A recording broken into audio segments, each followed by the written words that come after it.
What's up people? First vlog natin and paluwas ako mamaya madaling araw. And meron pa akong isang client. I have to score. So gagawin ko yun hanggang 12. Try to sleep mga around 1. Then, yun. So, mag-start na tayo.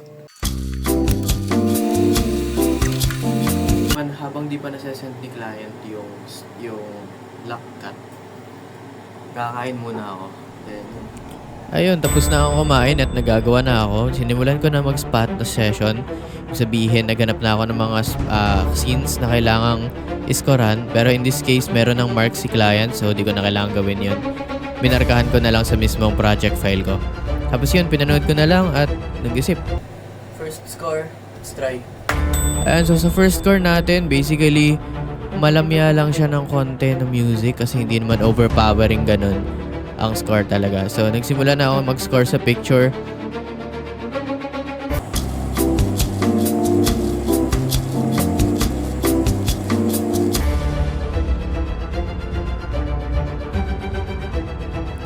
Nagsimula ako ng mga alas 8 ng gabi.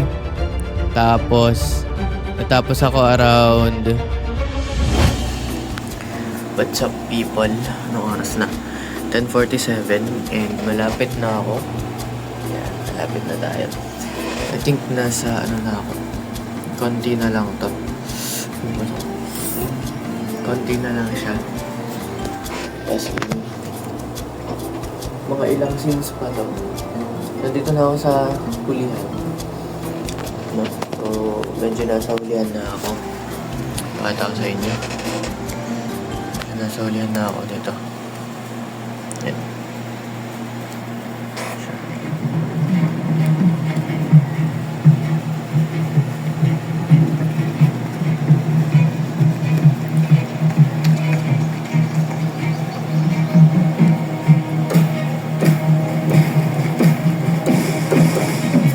Yeah. So na ito yung keyboard ko. Mga gamit ko yan doon.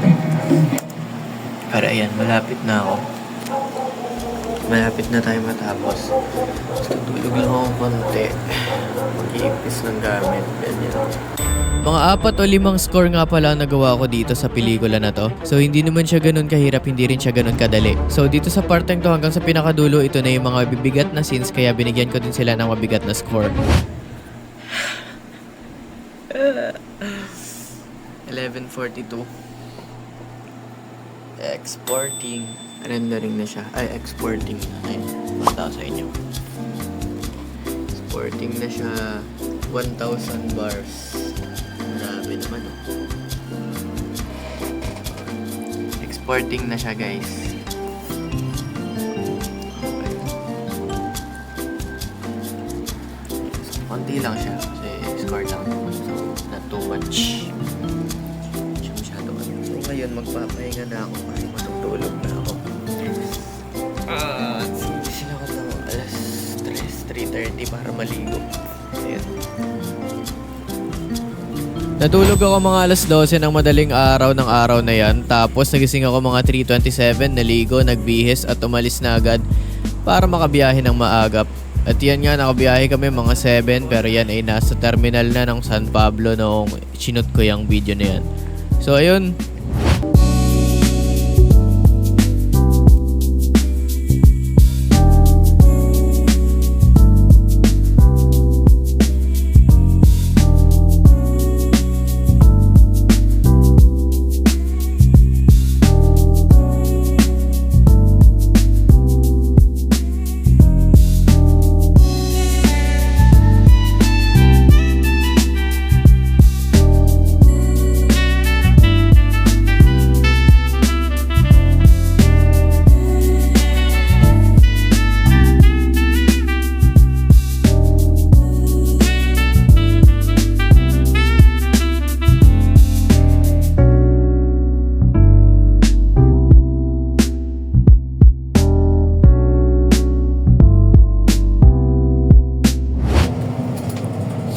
What's up people?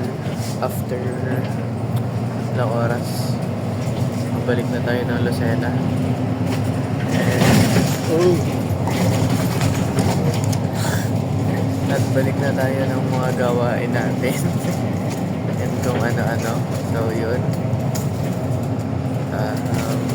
See you again next vlog. Bye-bye.